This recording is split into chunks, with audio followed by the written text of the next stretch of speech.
And now I'd like to introduce to you Father Nicholas Rathan, who's going to share a message with us, and just to say how happy we are to have him in the Office of Christian Formation. Good evening, my dear catechists. As introduced, I'm Father Nicholas Rathan Almeida, the new moderator of the Christian Formation. And it's I think a couple of you, or many of you know me because I have come to Oman twice for the conference, and we'll see each other quite often. The theme of my discussion today is the Holy Spirit, our divine catechist. Holy Spirit, the divine catechist. It happened that in a catechism class, the catechism teacher's daughter asked a question. She said, "Mom, who created us?" And the mother, the catechist teacher, she explained a little about Genesis and explained to the children how God created us. Then after coming back home, this girl went and asked her father, "Dad, who created us?" And Dad said, "Well, as far as I have studied and the scientific knowledge that I have gained tells me that we have come down from monkeys." The girl was confused. She went back to Mom and said, "Mom, in the catechism class, you said God created us." I go back and ask Dad, and Dad says, "We have come down from monkeys. Who is right now?" And this catechist, this mother, was a very intelligent catechist. Probably she was inspired by the Holy Spirit. She said, "Well, child, I explained my side of the story, and Dad explained his side of the story." Well, that's why it's very important that we are always guided as catechists, that we're always guided by the Holy Spirit, because the Holy Spirit is the one who is leading us into the truth. Now, the Holy Spirit is called in different names: the Paraclete, Comforter, Counselor, Intercessor, the Spirit of Truth, Fire of Love, and things like that. And the list is unending. At the same time, there are many symbols of the Holy Spirit. For example, I'll display it on the screen now. Here we go. He is also called living water, which springs from the wounded heart of Christ and which quenches the thirst of the baptized. He is also there in the anointing of the oil, a symbol of the Holy Spirit, which is the sacramental sign of confirmation. We are confirmed in the Holy Spirit. Thirdly, we see him in the form of fire, which transforms what it touches. We have him in the form of cloud, in which the divine glory is revealed. Again, we have him in the imposition of hands during the ordination, by which the Holy Spirit is given to the candidate who has been ordained deacon or a priest, and is also shown in the form of a dove, which descended on Christ at the baptism and remained with him. These are the different symbols of the Holy Spirit. Yeah? Now, we have got also a question to ask: where is the Holy Spirit? We might be asking, we have seen these symbols, but where are these symbols? Where is the Holy Spirit? Where do we see him concretely? Where do we experience him concretely? Well, another screen popping up. Here we go. The Catechism of the Catholic Church, number 688, tells and explains clearly that the Holy Spirit is present where faith is transmitted. The Holy Spirit is present where faith is transmitted, something to do with us catechists. For example, In the scriptures, he inspires, because 2 Timothy 3:16 says, all scripture is inspired. And who inspires that? The Holy Spirit inspires. For example, we have him in the tradition of the church, which our fathers gave a timely witness to these traditions, which we still uphold, which we still respect, because faith has come down to us through these traditions, through the power of the Holy Spirit. Thirdly, in the church's magisterium, the teaching office of the church, when the Pope writes an encyclical letter or an apostolic exhortation, it is through the power of the Holy Spirit that the Spirit inspires the Pope to write that. So, in the teaching office of the church, the Holy Spirit is active, and it is He who gives wisdom to Pope or whoever writes that. Also, in the sacramental liturgy, we heard Father Derek saying, sacraments are the external signs of inward grace. And in this grace, the Holy Spirit comes down to us because He leads us through the sacraments to communion with Christ. Also, in our prayer life, we see the presence of the Holy Spirit. Because in Romans chapter 8, 26 to 27, St. Paul says, when we pray, we don't know how to pray. And it is the Spirit who is enabling us to call God as our Father, as Abba Father. Finally, I come to the important one in the charism and ministries by which the church is built up. You and me, priests and catechists, this is our charism. And through this charism, we build up the church, and the Holy Spirit is the one who is the force, who is active in us, who is that giving us that inner courage and strength, and that force, inner force, to build up the church of Christ, to build up the body of Christ. And we see also in apostolic and missionary life of the church, and finally the witness of the saints. Now, He is the power of God, and gets things done for God. I repeat again, the Holy Spirit is the power of God, and He does things for God. For example, it was for the power of the Holy Spirit that Mother Mary was conceived.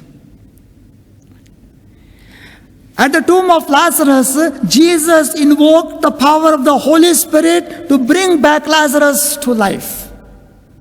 The power of the Holy Spirit active there.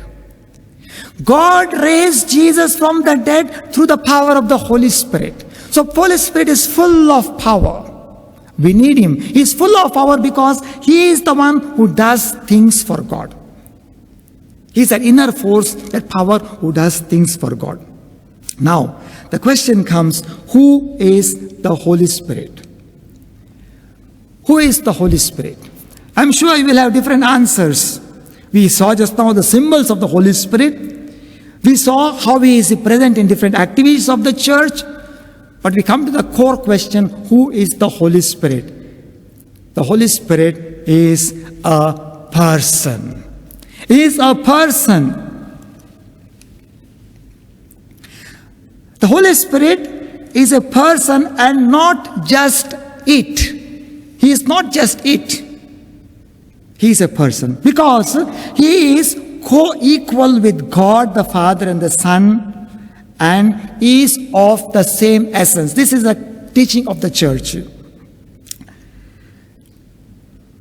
He is of the same essence. And I said He is a person because the scripture speaks in personal terms when it speaks of the Holy Spirit and not as an impersonal force. For example, when it says, He teaches, He guides, He comforts, He intercedes. So He and not it guides and it intercedes. It's very clear. Even Jesus, when He spoke of the Holy Spirit, says, He will come to you, He will guide you, He will inspire you, He will comfort you, He will intercede for you. So He is a person and not just it. Now, to be effective teachers of faith as catechists depends on the catechist's understanding of the task of catechesis itself. I repeat, to be an effective teacher of faith, you and me as catechists, it depends on the catechist's understanding or our understanding of the task of catechesis itself. That means, I put the question in another way, I reformulate it. What am I called to do when I instruct others in the faith of the church? What am I called to do when I instruct others in faith? Or, what is the vocation of a catechist? Or, what are the qualities and roles of an effective catechist? So, let me begin with the question, what is catechesis? Can you give an answer? What is catechesis? Maybe you all have been since 5 years, 10 years in this catechism, teaching catechism. Wonderful. But can you answer this question for me? What is catechesis? Well, I display it on the screen. The Catechism of the Catholic Church describes the mission of catechesis in this way. Quite early on, the name catechesis was given to the totality of the church's effort to make disciples, to help men and women believe that Jesus is the Son of God, so that believing they might have life in His name, and finally, to educate and instruct them in this life, thus building the body of Christ. So Catechism of Catholic Church number 4 describes catechesis this way, as the totality of the church's action to make disciples. Of course, today it has come in a different form altogether. Yeah? But important aspect is to help men, help our children believe that Jesus is the Lord. Jesus is the Lord, and believing in Him, we have life eternal. That is the whole purpose of our catechism. Whole purpose of our catechism. Secondly, the root meaning of catechesis comes from the Greek word katekeo, which means to re-echo. To re-echo. A catechist provides a road map of faith as he or she echoes the faith of the church as it is proclaimed through the ages. So what we are doing as catechesis is through the power of the Holy Spirit, through the guidance and wisdom of the Holy Spirit, we are making a road map of faith. We are showing children way towards faith. We are bringing our children closer to God and deeper in faith. That is.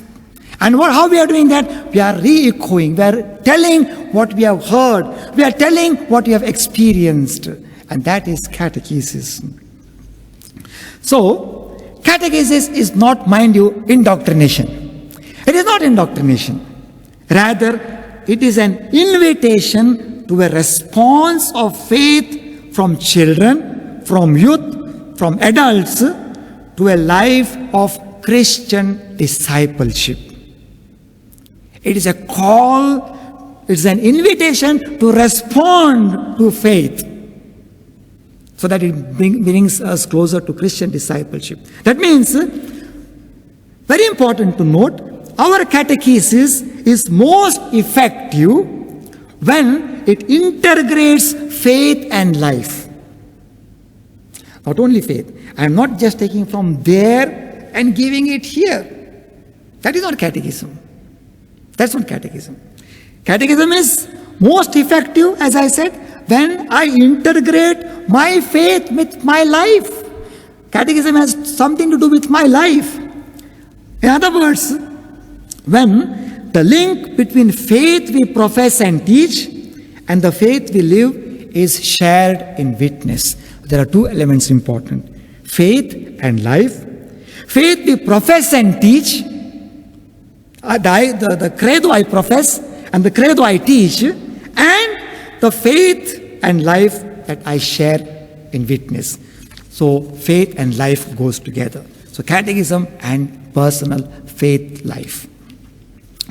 Well, the Holy Spirit guides us and leads us in the truth, as Jesus Himself said, besides consoling, comforting, and correcting. Now, what the Holy Spirit is doing to us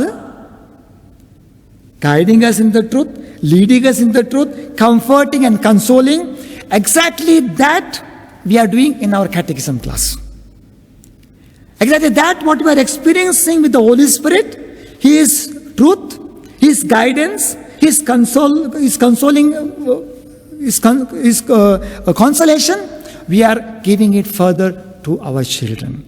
That means, in other words, we are facilitating the process of faith formation and making Christ present in our community. We are facilitators.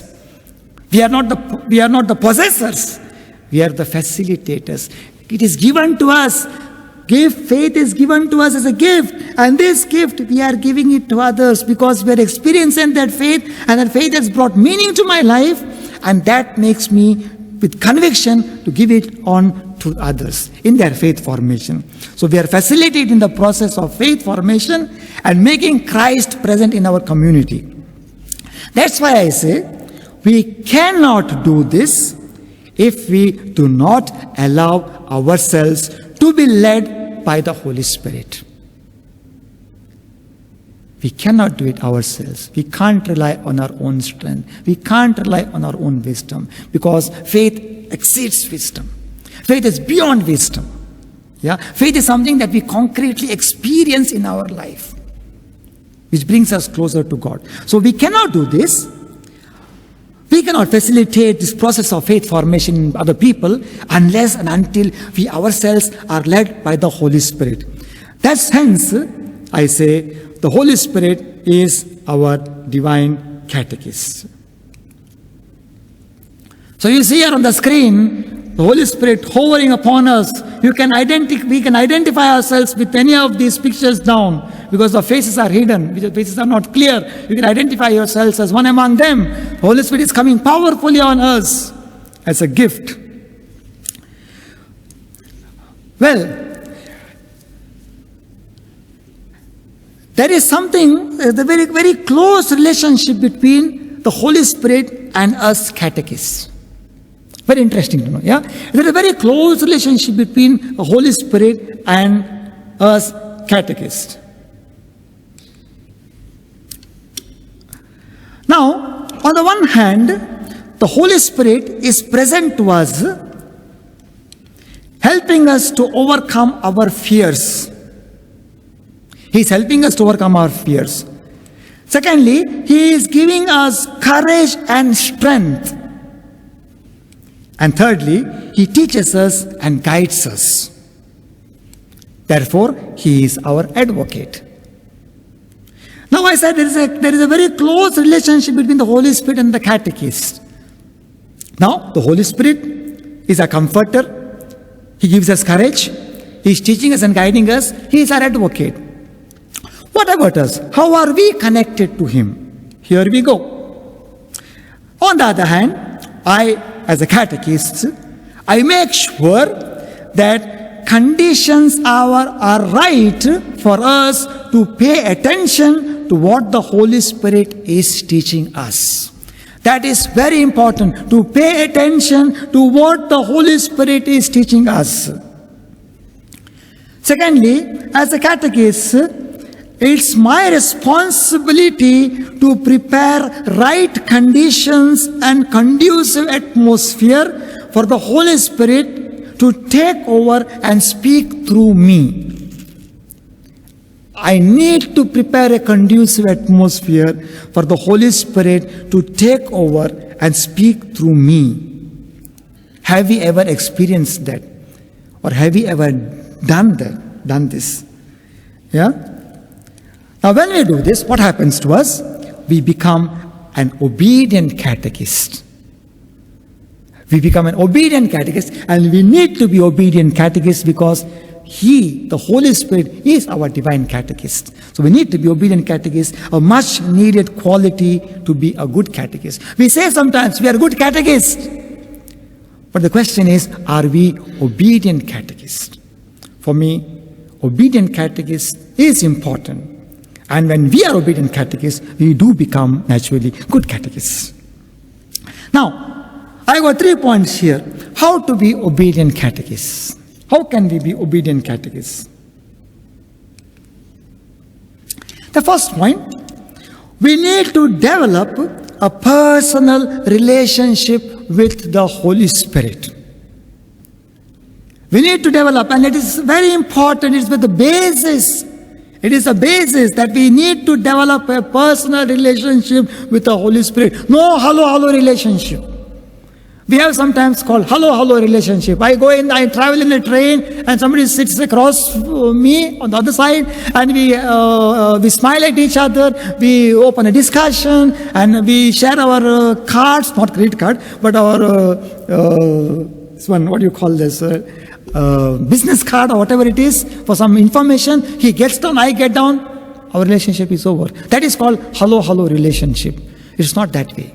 We are called to have a personal relationship which is much more deeper. And how can we have this?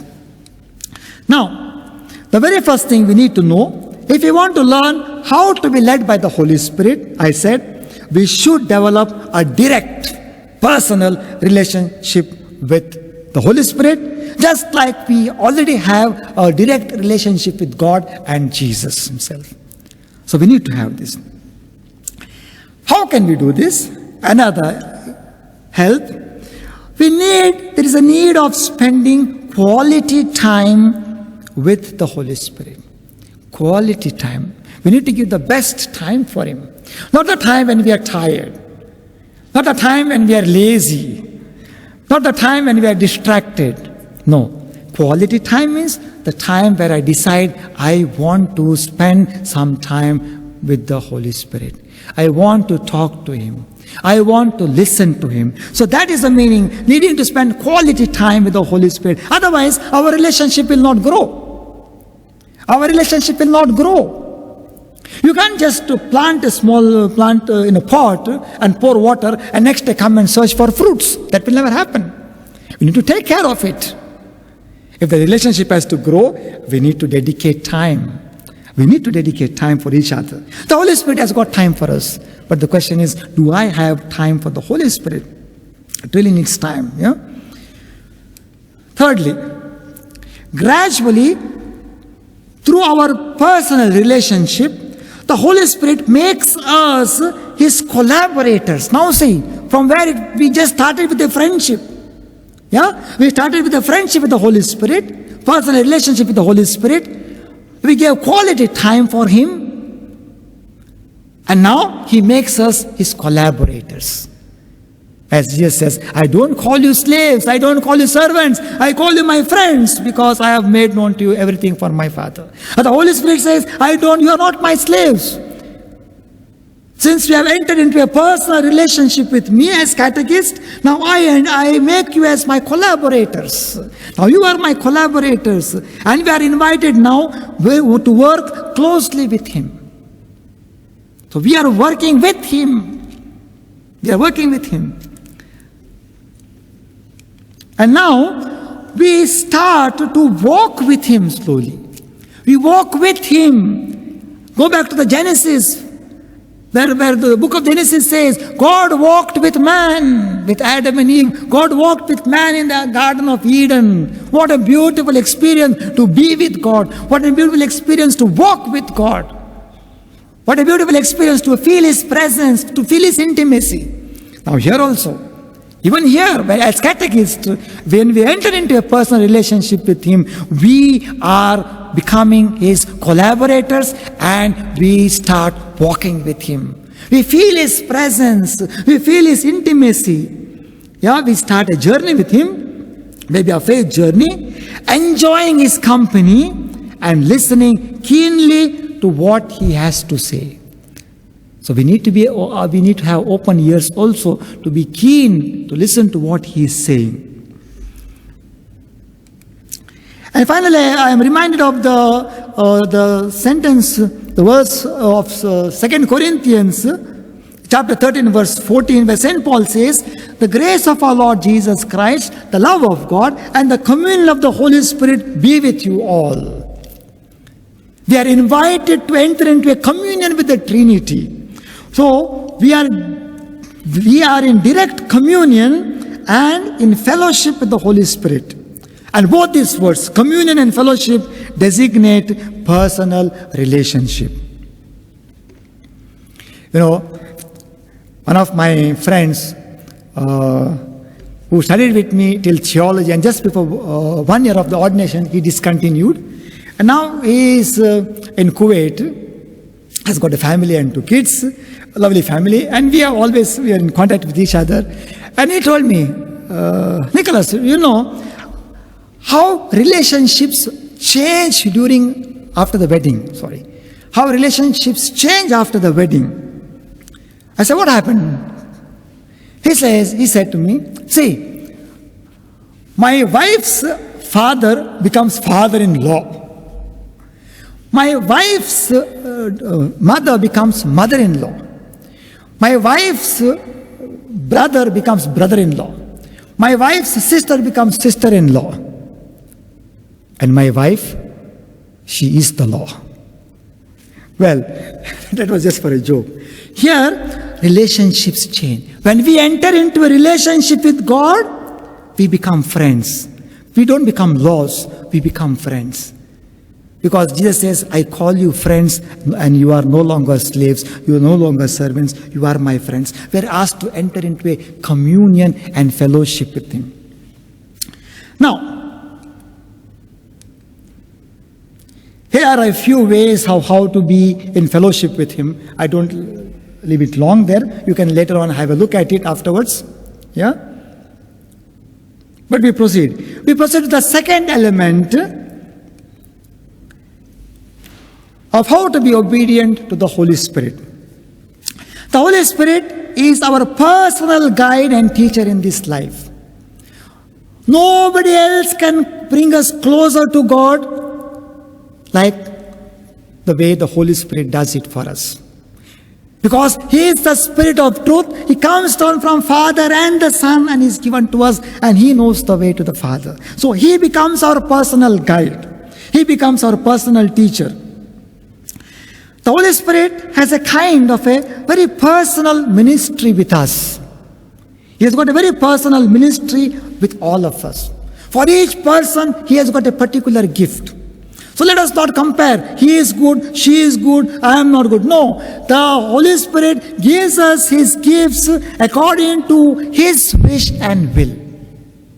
Let us make that point clear. The Scripture says clearly, Acts of the Apostles says clearly, the Holy Spirit gave to each one gifts as He wanted, as He deserves. He has given us this gift of catechizing. He has given us this gift of faith to give this gift to others. So for each one of us, there is a personal ministry. Yeah? However, Jesus says, when the Spirit of truth has come, He will guide you in all truth. John 16:13. He will guide you in all truth. Let us be open to this truth. Yeah? Let us be open to this truth. We sometimes say, come Holy Spirit. We open the door and say, come Holy Spirit. How will He come inside if you block His way? You open the door, come Holy Spirit, and get side, please. Let Him come inside. Let Him take our place. Let Him come in and let Him fill us with His grace. So, the Spirit of truth will come, and when He comes, He will guide us in the truth. So, make this point very clear. Let us keep open our doors to the Holy Spirit, so that the Holy Spirit enters in our lives, and He leads us to the truth. Well, and if He is going to be our personal guide and teacher in this life, then this means that He will start to communicate to us. He begins to communicate to us, and He will communicate, don't forget this, He will communicate with us what He wants to teach us, not what we like to hear. There are sometimes people listen to our homilies and say, or talks and say, Father, it was very nice, because maybe you wanted you to hear that. Maybe I'm saying. But sometimes when maybe it is directed to you, then sometimes we feel hurt. Sometimes people feel hurt. I know a lady who used to always come and say, Father, your homily is nice. Father, your homily is nice. Father, your homily is nice. And once I knew this lady's problem a bit, and in my sermon, I tried to highlight that, not giving a reference to that lady, but I tried to highlight that particular problem in a family. And the lady knew that I am referring to that, might be, or she might have thought, this is referring to me, this is happening in my family. And that day, she never came to me to tell, Father, your homily was nice.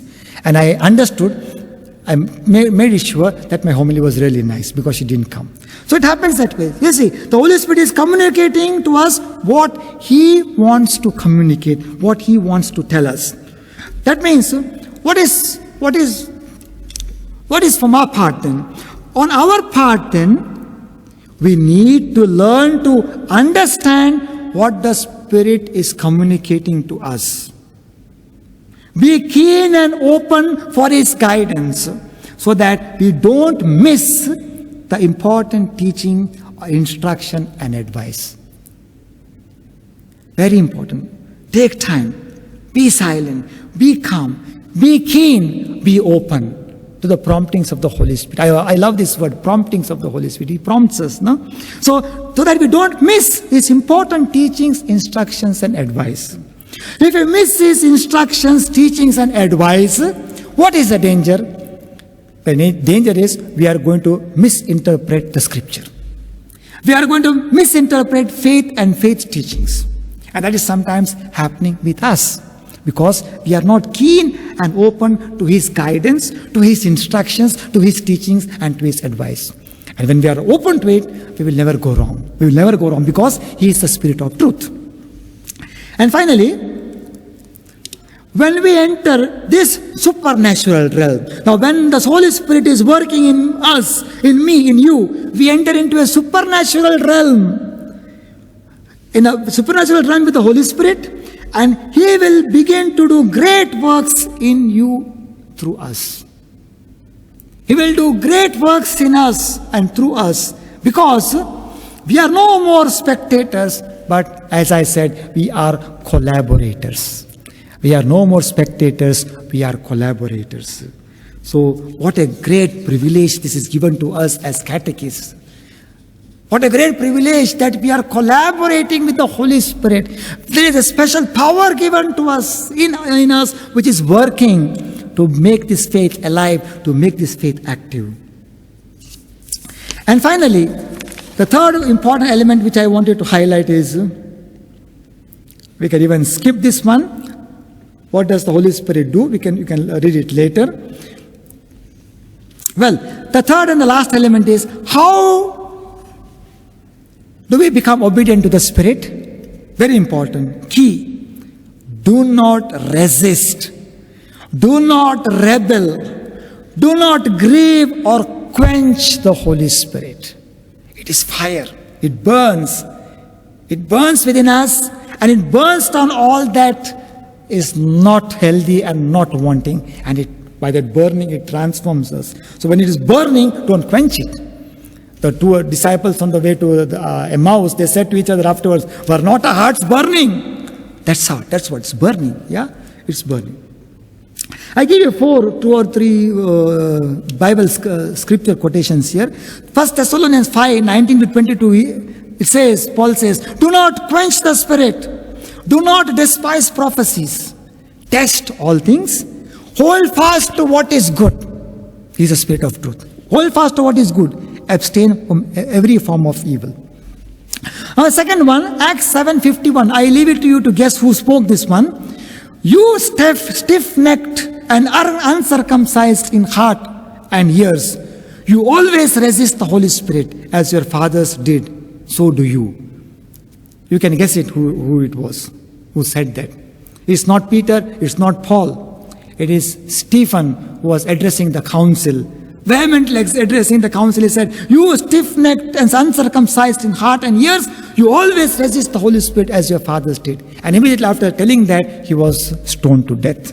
Well, he was true to the Spirit. And the third says, Ephesians and Paul, and do not grieve the Holy Spirit of God, by whom you were sealed for the day of redemption. That seal is there, the seal of the Holy Spirit is in our hearts, and that seal has made an indelible mark which cannot be taken. You cannot wash it, you cannot rub it, you cannot wipe it, you cannot remove it. It's an indelible mark which has been made in our hearts by the Spirit. And the fourth one is, all manner of sin and blasphemy shall be forgiven unto men, but the blasphemy against the Holy Spirit shall not be forgiven unto men. Remember how important the Holy Spirit is. That's why I tell, don't grieve, don't resist the Holy Spirit. He is the Spirit of truth and He is the Spirit of good. He is leading us towards good. He is leading us towards good.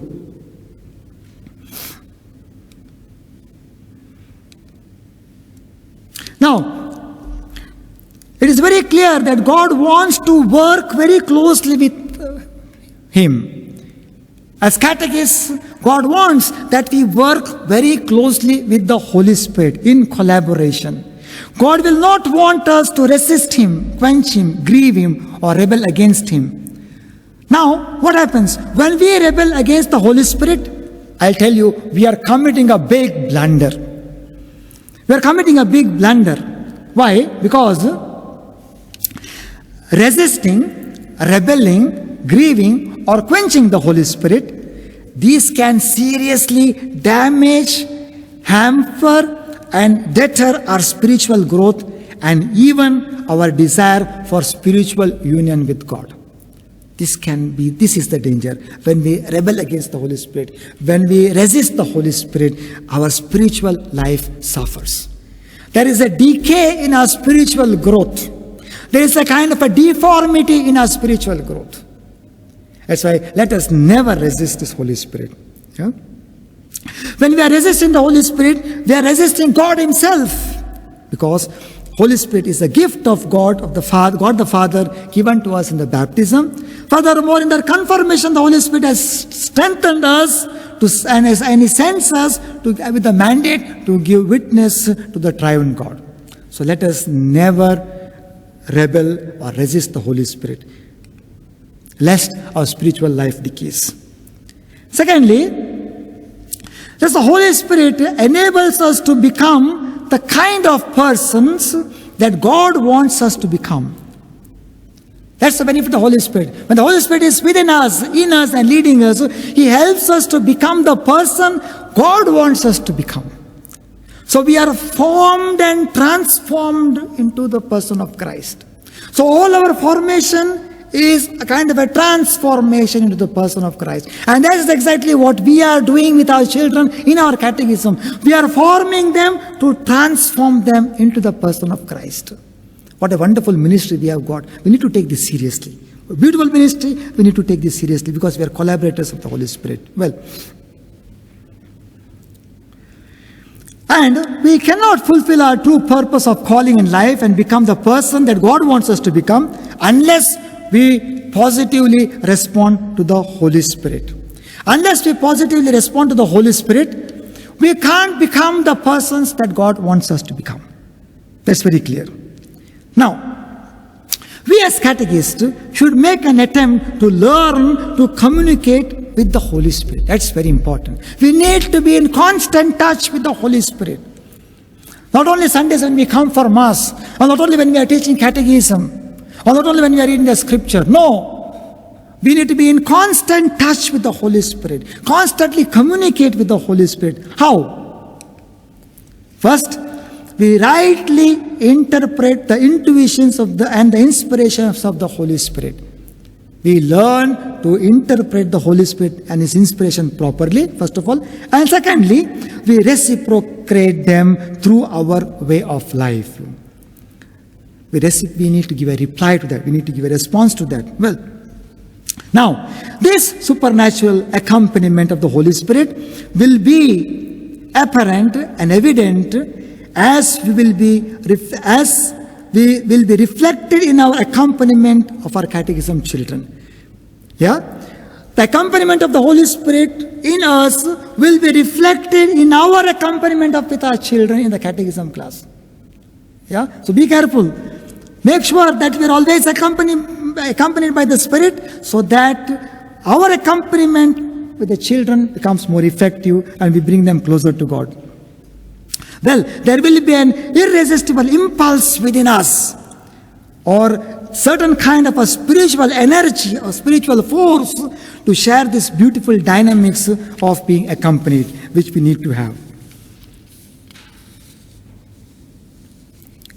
Well, we will no doubt turn out to be wonderful catechists because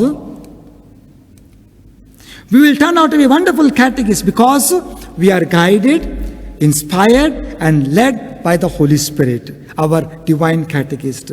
And our children will somehow gradually notice this spiritual transformation because we will be living and moving in the Holy Spirit. That is what we are called to be. We will no doubt be wonderful catechists because we are guided and inspired by the Holy Spirit, our divine catechist. And in turn, our children who are in the catechism class will somehow gradually notice this spiritual transformation because we are living in and moving in the Holy Spirit.